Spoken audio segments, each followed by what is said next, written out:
সার বাড়িয়েছি অনেকবার, 2010-এ, 2011-এ, 2012-এ। আমি নিজে প্রধানমন্ত্রীকে 10 বার দেখা করে এসেছি। এর থেকে বেশি তো আমি কিছু করতে পারি না। আমি কি মারবো কি? তখন তো আপনারা বললেন এই তো উনি গুন্ডা হয়ে গেছেন, আমি কিছু না করেই গুন্ডা। তাতে আমার কোনো যায় আসে না, মানুষের জন্য আমি লাস্ট অব্দি যেতে পারি। সেই জন্য আমাদের কি করতে হবে?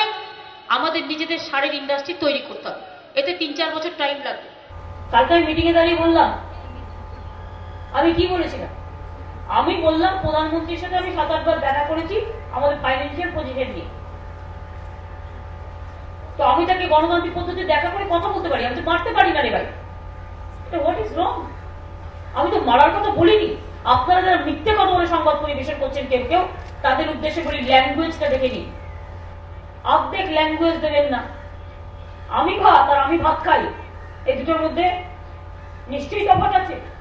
আপনি আমি ভাত ধরছেন আর আমি ভাত খাই ধরছেন না। Is it not a crime?